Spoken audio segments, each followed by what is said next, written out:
Muli po, magandang gabi po sa inyong lahat na nakakonect dito sa ating live devotion. Salamat po muli sa mga makasama natin at patuloy kayong sumasama sa pag-aaral ng salita ng Panginoon. Tayo po tuloy-tuloy na nag-aaral. Tayo po ngayon ay nasa Isaiah chapter 26 at ipong tatalakayin ang verses 11 and 12. Kagabi natapos natin ang verses 8, 9, and 10. Ayan, so bago po yan, tayo po muna ay manalangin muli. Samahan po ninyo ako. Ama naming Diyos na dakila sa lahat, salamat pong muli Panginoon sa gabi pong ito. Panibagong sitwasyon at opportunity Panginoon na makapag-aral kami ng iyong mga salita. Maunawaan namin ang mga nilalaman nito and kami po ay matuto at patuloy na makapagbigay ng karangalan sa iyo. Salamat po dakilang Diyos, amin pong tinatagubilin sa iyo ang lahat ng ito, maging ang mga tao na amin pong makakasama sa gabi pong ito. Salamat po, pagpalain po kaming lahat, Ama, sa pangalan ng Panginoong Hesus. Amen. Okay, so gabi nga po ay natapos natin ang Isaiah chapter 9 and 10. Tayo po ngayon ay didiretso sa chapter 26 verses 9 and 10 ang ating natalakay kagabi. At ito nga po ay tumutukoy doon sa paghatol pa rin ng Panginoon sa mga taong masasama na hindi sumunod sa Kanya. Ito yung mga taong ibinagsak dahil hindi na nampalataya. So ito yung mga maiiwan sa panahon ng tinatawag nating rapture. So sa gabi naman pong ito, ating itutuloy ang pag-unawa sa mga linya ng awitin na binanggit ni Propeta Isaiah. At ang nilalaman ng mga awitin na ito ay tumutukoy sa kaniyang mga panalangin hinggil sa nais niyang mangyari o ipatupad ng Panginoong Diyos. Magandang gabi, Kim. Ikaw ang nauna sa ating talakayan sa gabi pong ito. Okay, so punta na tayo. Diretso tayo sa verse 11. Ang sinasabi dito, nagbabala ka ng parusa, O Yahweh, ngunit hindi rin nila ito pinansin. Kaya ipadama mo sa kanila ang nakahandang parusa upang makita nila ang pagmamahal mo sa iyong bayan. Lord, your hand is lifted high, but they do not see it. Let them see your zeal for your people and be put to shame. Let the fire reserved for your enemies consume them. Ayan, magandang gabi, Pastor Claude. So ito po, nakikita natin dito yung awitin ng panalangin ni Propeta Isaiah. At parang ito ay awitin na isang desperasyon. Nagagalit na, naiinis na, nagsasawa na si Propeta Isaiah dahilan sa katigasan ng ulo ng mga taong ito na hindi sumusunod sa kaniya. Pag binasa mo sa magandang balita, hindi mo masyadong mararamdaman yung pressure, yung emosyon. No? Kasi sabi lang doon, nagbabala ka ng parusa, O Yahweh, ngunit hindi rin nila ito pinansin. Makikita mo na patuloy kasi ang pagbabala ng Diyos kahit sa kasalukuyang panahon ay parang very ordinary na lamang. At talagang ini-ignore ng mga tao. Magandang gabi, Irene. Salamat at nakabalik na kayo. At kagaya rin ng mga sistema sa loob ng church. Wala nang ginawa ang mga pastor, mga lingkod ng Panginoon, kundi magpaalala, magturo. Pero sa dulo ng lahat ng pagtuturo, parang baliwala at hindi pa rin sinusunod, hindi nauunawaan ng mga tao. Sa King James, eto mas malalim. Lord, your hand is lifted high. Itinaas ng Diyos ang kanyang kamay, but they do not see it. Let them see your zeal. Let them see your zeal. Ang iyong gawain, ang iyong katiyagaan, ang iyong sistema, and be put to shame. Ayan. So, ibagsak mo sila. Let the fire reserved for your enemies consume them. Hayaan mo sila ay maubos dahil sa kanilang katigasan ng ulo. So, ang talatang ito ay nagpapahayag ng isang babala ng kaparusahan sa mga tao buhat sa Diyos, subalit hindi rin pinakinggan ng mga tao. Posibleng itong sitwasyon na ito ay nangyayari sa kasalukuyang panahon. Kasi nga ito ay propesiya sa huling panahon. So itong talata na to ay pwedeng pre-rapture kasi nga mayroon pang taong binibigyan ng babala. Yung mga naunang talata ay nawasak na, naiguho na ang mundo. Ibig sabihin ay tapos na. Ito ay pre-rapture kasi nandiyan pa yung mga tao na binibigyan ng babala. Magandang gabi ulit, Ate Josie, buhat sa Antipolo. Yan. Kaya sinasabi dito ni Propeta Isaiah na iparamdam na sa kanila ang kaparusahan. Ang tinutukoy ditong mga hindi nakinig ay maaaring mga hintil o yung mga bansang binanggit sa Kabanatang 13 hanggang 23. Yan yung Babylonia, yung Tiro, yung Ethiopia, Ehipto at kung ano-ano pa. So, yan. Parang sinasabi niya dito na, Lord, nakakapagod na, nakakasawa na ang katigasan ng mga ulong ito. Sige na Lord, parusahan mo na sila. Gawin kaya natin sa church ang mga bagay na yon. Sige Lord, napakatitigas ng ulo ng mga taong ito. Bahala ka na sa kanila, parusahan mo na sila. Pero parang ang hirap gawin, di ba? Kasi syempre, pagkasama mo sa church yung mga tao, matitigas pa ng ulo. Minsan ay hindi pa rin natin kayang sila ihibulin sa kapahamakan. Hanggat makakaya, hanggat maaari, ay binibigyan pa rin ng paalala, tinuturuan pa rin at pinipilit pa rin manumbalik sa Panginoon. Kaya lang talagang minsan nakakasawa ang katigasan ng ulo, pero ganun pa man, bahala na ang Diyos kung ano ang kaparaanan at kalooban sa kanila. Basta tayo maglilingkod, gabi natin ang ating magagawa, paalalahanan ng mga tao, dahil yan ang ating gawain, yan ang ating ministeryo. Ayan.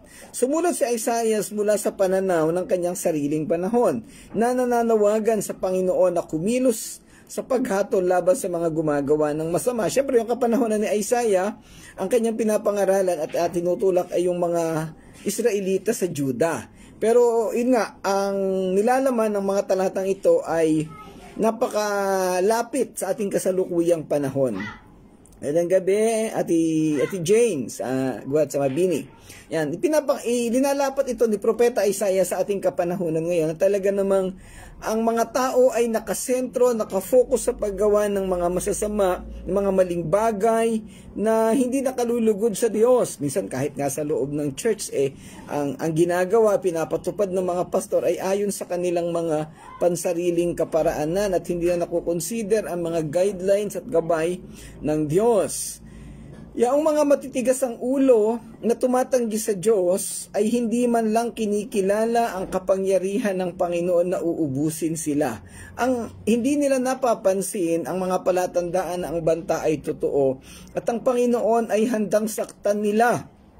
Patuloy sila sa kanilang kasamaan, lalo na laban sa bayang Israel ng Panginoon. Ang kanilang mga kilos ay parang walang makakapigil sa kanila o makapagbabayad sa kanilang maling gawain. Alam niyo po mga kapatid, ranas na ranas ko yung ganitong sitwasyon sa dami ng mga taong nakausap, sa haba na rin ng panahon na ginamit tayo ng Panginoon. Meron tayong mga nai-encounter na tao na pinipilit nating disiplinahin at turuan. Ano po? Sasabihin mo ang mga maling ginagawa, pero sa halip na makinig, sa halip na magpakumbaba, ay sila pa yung nagmamataas at hindi tinatanggap ang katuruan at minsan makakatanggap ka pa ng mga salita na wala kang pakialam sa amin. Intindihin mo na lang yung church at yung mga taong sumusunod sa'yo. Hindi nila nakikita na ang concern o ang malasakit ng isang pastor ay pangkalahatan. Kaya ang lahat ng sistema sa buhay ng isang tao, hanggat maaari pinapakialaman ng pastor, lalo na't yung mga, minsan mga personal na bagay na hindi nakakapagbigay kaluguran sa Panginoon. May mga tao na akala nila ang gawain ng pastor ay nakakonfine lamang dito sa loob ng church. Yun lamang makikita dito. Kasi hindi nauunawaan ng lahat ng tao na ang gawain ng pastor sa kongregasyon ay extended hanggang doon sa kaduluduluhan, sa kaloob-looban ng kanilang pamilya, pati yung pagkatao. Kasi nasa proseso tayo ng sanctification. Progressively, kailangan maitama ang lahat ng mga sistema. Kasi nga, walang puwang sa langit yung mga maling sistema ng tao, lalo na yung mga pinili ng Diyos. Ayan. Nakakalungkot na ang tingin minsan sa mga pastor ay pakiilamero lamang at pinapanghimasukan yung mga bagay na hindi dapat panghimasukan. Sa totoo lang mga kapatid, lahat ay dapat na panghimasukan ng pastor dahil doon susukatin ang pagmamalasakit at pagmamahal dahil ito ay para sa kaluguran ng Panginoon at para sa ikaayos ng kanilang mga personal na buhay o nung paglilingkod at pananampalataya sa Panginoon. Nawa ang mga iilang nandito na nakakapanood o yung inyong mga kaibigan ay nauunawaan ng ganitong sistema. Minsan pag may ginawang medyo radikal ang pastor, maraming nagagalit at maraming naiinis, pero di nila alam na pinipilit yung gawin ng pastor kahit mahirap, kahit mabigat, para sa kalalagayan, para sa kaayusan ng mga tao sa simbahan. Ayan.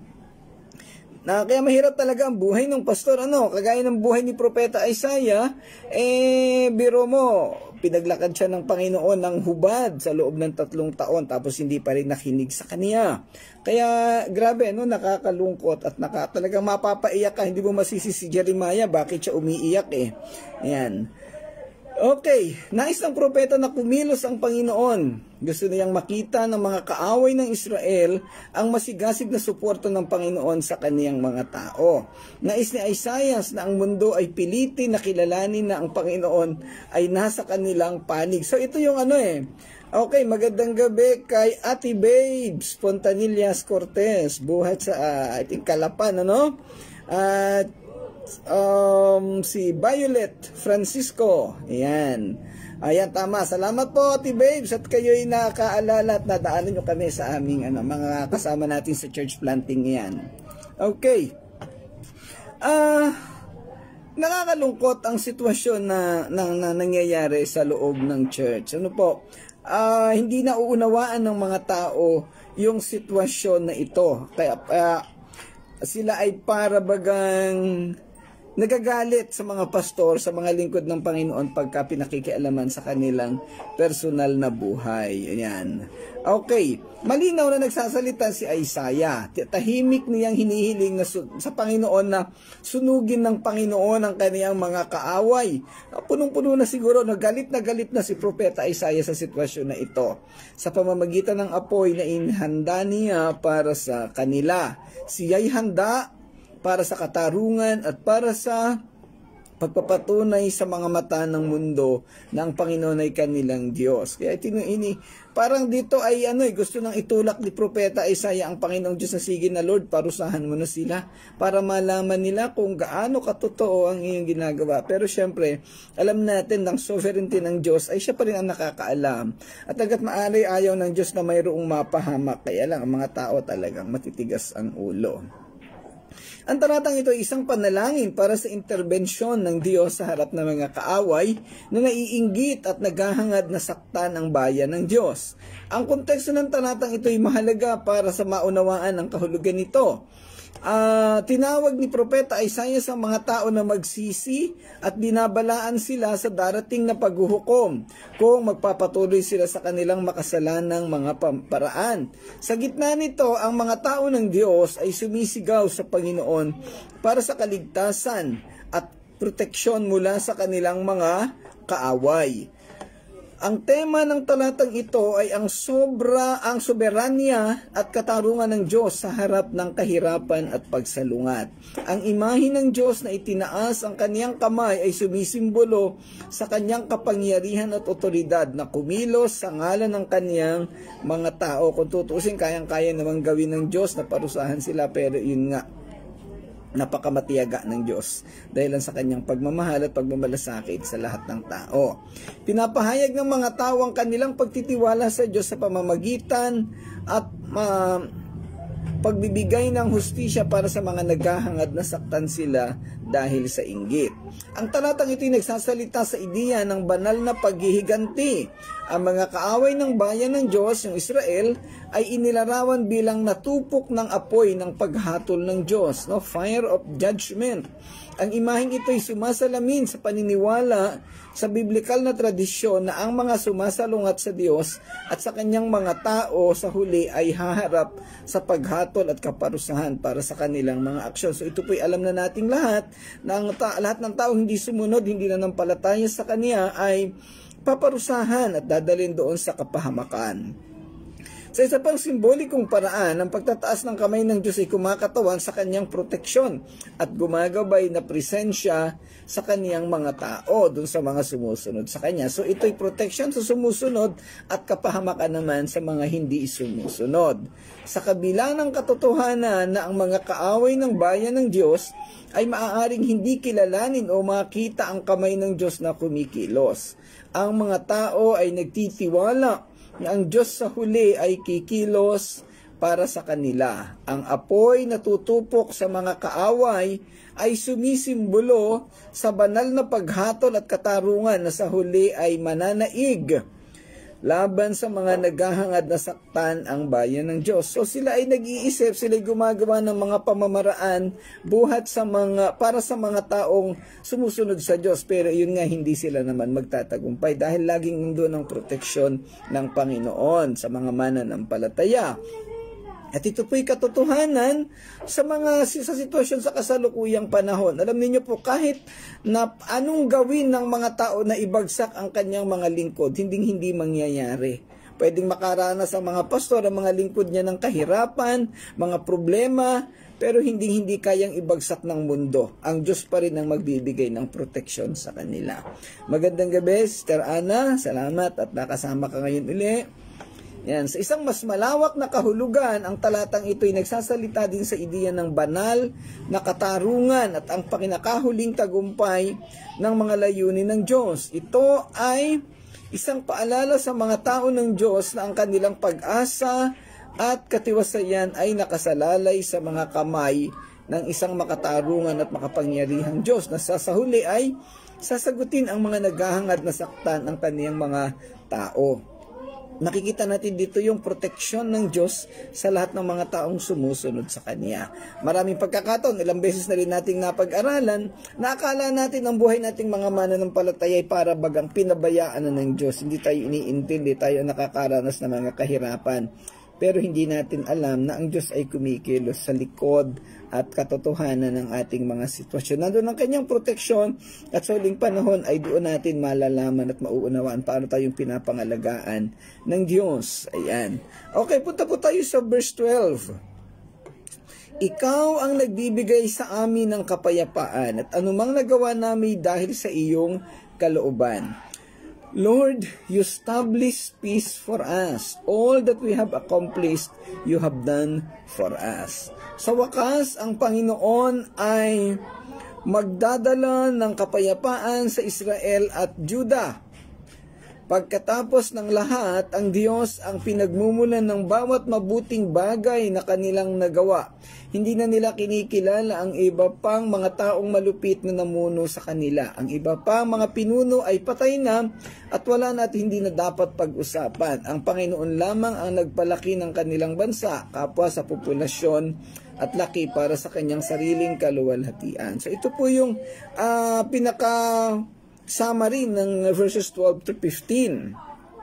Magandang gabi kay Maria Liara Febrer. Okay, salamat po sa inyong pagsama sa ating talakayan. Ang talatang ito ay nagpapahayag sa Panginoong Diyos na siyang pinagmumulan ng tunay na kapayapaan para sa mga tao na nagtitiwala sa Kanya. Ang Panginoon ang nagdudulot ng katatagan at katahimikan sa kabila ng anumang hamon na maaaring harapin nila. Binibigyang diin nito ang ideya na ang Diyos ang siyang nagbibigay ng kapayapaan at katiwasayan sa kaniyang mga tagasunod. Muling nagbabago ang tono ng awit ng papuri sa Panginoon ni Isaias. Matapos tawagan ng Panginoon na hatulan ang masasama, pinahayag naman niya ngayon sa talatang ito ang kanyang pagtitiwala na sa kalaunan ay itatalaga ng Panginoon ang kapayapaan para sa kanyang bayang Israel. Ang Panginoon ay muling makakamit ang kapayapaan para sa kanila hanggang sa buhay na walang hanggan. So makita natin dito yung sudden shifting ng tema ng puso't damdamin ni Isaiah. Kanina galit na galit siya dahil doon sa kasamaang ugali ng mga hindi nanampalataya sa Panginoong Diyos, yung mga hentil, ano?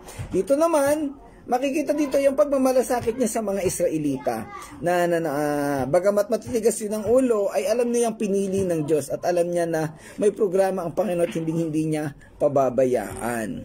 Yan. Itong puso at pamamaraan ni Propeta Isaiah, ito mismo ang puso ng Diyos. Yung mga masasama at hindi sumusunod sa Kanya ay pwede niyang parusahan anytime. Pero yung mga nananampalataya sumusunod sa Kanya ay kaya niyang tangkilikin at alagaan. Yan. Ang bawat mananampalataya kay Jesus ay maaaring magsabi ng parehong bagay at may parehong pagtitiwala. Nakatagpo tayo ng katiyakan at pag-asa sa mga salita ni Pablo sa bawat isa sa atin sa Filipos chapter 1 verse 6. Ang sinasabi doon, at natitiyak ko ito na siyang nagpasimula ng mabuting gawa sa inyo ay siya ring magtatapos nito sa araw ni Jesucristo. Ibig sabihin, hindi hahayaan ng Panginoong Jesus na tayo'y mapahamak. Siya ang pumili sa atin, siya ang nagligtas sa atin, dinala niya tayo sa pagiging Kristiyano hanggang sa dulo ng panahon, tayo ay kanyang aarugain hanggang sa kanyang muling pagbabalik o yung araw ni Jesucristo, pwedeng yung araw ng Panginoon o yung rapture o before the tribulation. Ang tema ng kapayapaan ay sentro ng talatang ito. Nagsisimula ang talata sa isang petisyon sa Panginoon na kinikilala ang kanyang kakayahang magkaloob o magtalaga ng kapayapaan para sa kanyang mga tao. Ang salitang ordain ay nagmumungkahi ng isang sinadyang pagkilos ng pagtatatag ng kapayapaan. Ibig sabihin, implement mo na Lord ang kapayapaan sa mga taong minahal mo. Pero kanina, parusahan mo na sila ng apoy na nakalaan sa kanila. Ayan, makita natin dito yung shifting ng tema. Sa mundong puno ng kaguluhan, ang talatang ito ay nagpapaalala sa mga mananampalataya ng pinakamataas na otoridad ng Diyos na magdulot ng kapayapaan sa bawat sitwasyon. Higit pa rito, binibigyang diin ng talata ang aktibong pakikilahok ng Diyos sa buhay ng kaniyang mga tao. Ang pariralang anumang nagawa namin dahil sa iyong kalooban ay nagsasalita hinggil sa soberanya ng Diyos at sa kanyang mga gawain sa buhay ng kaniyang mga anak. Ito ay isang pagkilala na ang lahat ng ating mga nagawa, tagumpay at maging ang ating pag-iral o pananatili dito sa mundo ay resulta ng banal na probisyon at sa pamamagitan ng Diyos. Yung tinatawag natin sa English na divine providence, sovereignty and the divine providence of God. Itinatampok ng temang ito ang pagtitiwala ng mga mananampalataya sa Diyos bilang pinagmumulan ng lahat ng mabubuting bagay sa kanilang buhay. Sa simbolikong paraan, inilalarawan ng talatang ito ang Diyos bilang tunay na tagapamayapa, the peacemaker, at tagapaglaan, provider. Ang imahe ng Diyos na nagkakaloob ng kapayapaan ay nagpapahiwatig ng kaniyang tungkulin bilang may akda at arkitekto ng kapayapaan. Inilalarawan nito ang Diyos bilang ang tagapagtatag at nagpapanatili ng pagkakaisa sa loob ng individual na mananampalataya at sa loob ng komunidad ng mga mananampalataya o sa loob ng church. Ang simbolo na ito ng kapayapaan ay isang makapangyarihang paalala ng kakayahan ng Diyos na magdala ng katahimikan sa gitna ng kaguluhan. So, yun di ating kayang tawaran ang kapangyarihan ng Diyos. Anumang sitwasyon ay kaya niyang ayusin at kaya niyang gawin ang lahat ng bagay na ito. Muli, ang mga salitang anumang nagawa namin dahil sa iyong kalooban ay sumasagisag sa banal na pakikipag-ugnayan at pagtulong ng Diyos sa kaniyang mga tao. Inilalarawan nito ang Diyos bilang dalubhasang manggagawa na gumagawa kasama ng kaniyang mga tao na binibigyang kapangyarihan at sinasangkapan nila sila upang matupad ang kaniyang mga layunin. Binibigyang diin ng simbolismong ito ang matalik na koneksyon at pakikipagtulungan sa pagitan ng Diyos at ng kaniyang mga anak na nagbibigay diin sa kahalagahan ng paghahanay ng ating kalooban sa kanyang kalooban at pagsuko sa kanyang pamumuno sa bawat aspeto ng buhay. Mga kapatid, napaka-importante ang pagsuko sa Panginoong Diyos. Wala tayong magagawa dito sa mundo kung tayo ay magsasarili. Hindi natin kayang kontrolin ng buhay natin, gaano man tayo katalino, kayaman, o kadami ng ating impluwensya sa mundo, hindi natin kayang iligtas ang ating sarili. Hindi natin kayang pangalagaan totally ang ating mga sarili. Tanging ang Diyos lamang ang makakagawa ng absolute 100% protection and provision para sa ating lahat. Yung mga pinanghahawakan nating mga material na bagay o mga impluwensyadong tao dito sa mundo, lahat po iyan ay walang magagawa. Anumang sandali, kaya din silang pabagsakin ng Diyos. Napakarami nang nangyaring kasaysayan noon, ngayon at sa mga susunod pang panahon. Sino mang tao, sino mang nagsasabing makapangyarihan at may kakayahan ay pwedeng pabagsakin ng Diyos. Napakarami ng mga politiko, mga presidente, mga dignitaryong tao na wala namang nagawa, pinabagsak pa rin ng tao. Bilang pagtatapos, ang talatang ito ay isang talata na sumasaklaw sa mga tema ng kapayapaan, pagtitiwala at paglalaan ng Diyos. Ang kontekstual na kahalagahan nito sa loob ng papuri at pasasalamat sa awit sa kabanatang ito ay nagpapalakas sa pagpapahayag ng kapayapaan at pagtitiwala sa soberanya ng Diyos. Ang simbolismo ng Diyos bilang tagapag-ayos ng kapayapaan at aktibong manggagawa sa buhay ng kanyang mga tao ay nagpapailalim sa malalim na kahulugan ng talatang ito. Para sa mga mananampalataya ngayon, ang talatang ito ay nagsisilbing isang matunog na pagpapatibay ng katapatan ng Diyos at isang paanyaya na magtiwala sa kanyang kakayahan na magdala ng kapayapaan at umasa sa kanyang banal na provisyon sa bawat aspeto ng kanilang buhay. Kapatid, ikaw ba'y naiinip? Ikaw ba'y nahihirapan sa buhay mo? Marami ka bang pinagdadaan ng kabigatan o mga mabibigat na sitwasyon? Pare-pareho po tayo.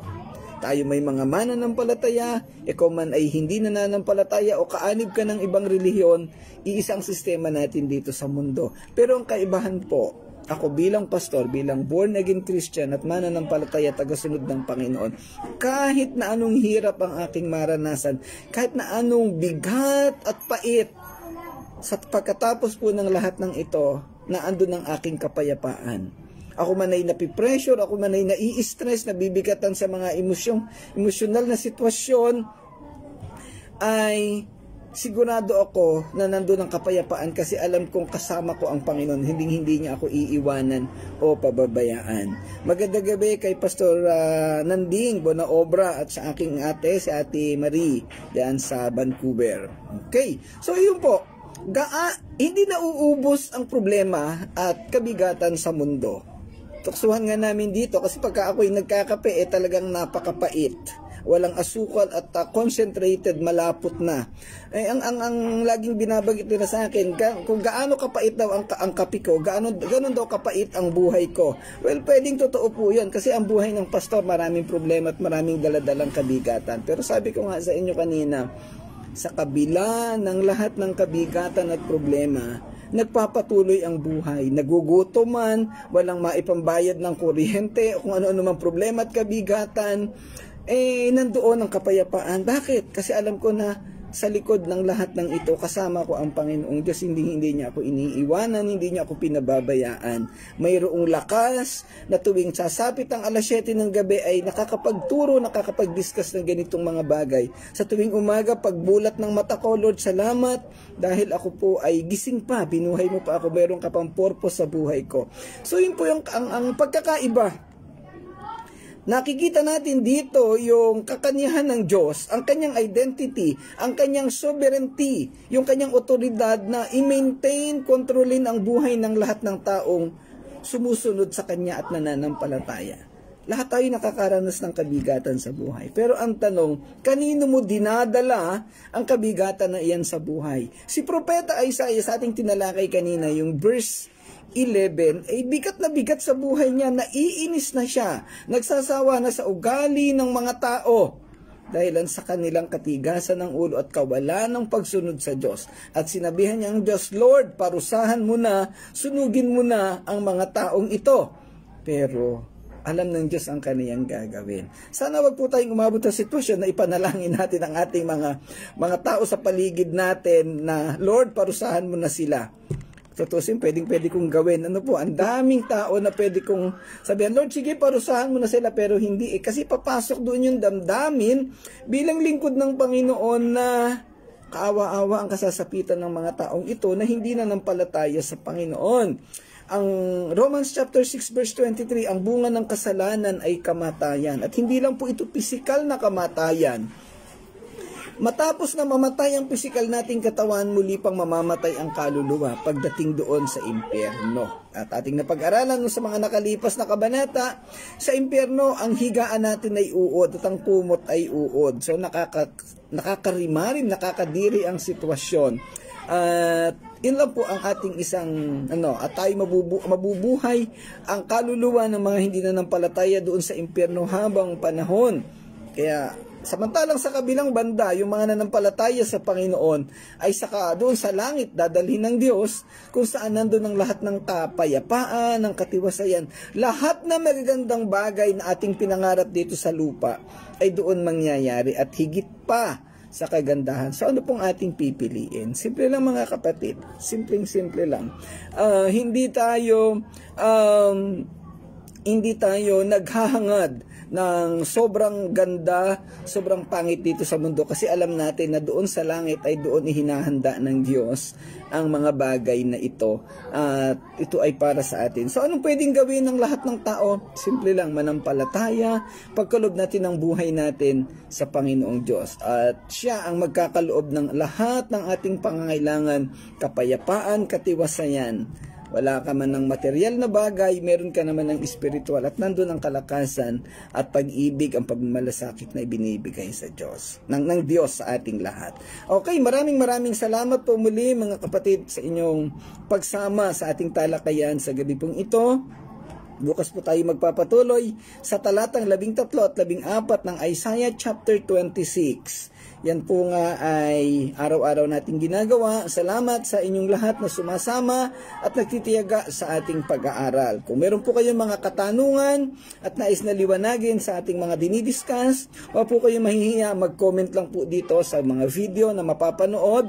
At pipilitin po natin na masagot ang lahat ng mga katanungan po na yan. Sa mga hindi nakapanood ng nakaraang video, available po ito sa Facebook page ng Touching Lives Christian Church. Hanapin nyo lang po yung mga video na yan. At atin po iyang, pwede po ninyong mapanood lahat. Ang ating pong project ay mai-upload sa Facebook page ang lahat ng video ng discussion natin simula sa unang pahina ng Biblia. At yan po ay available, inaayos lang po.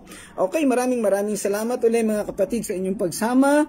Samahan po ninyo ako sa ating pangwakas na panalangin.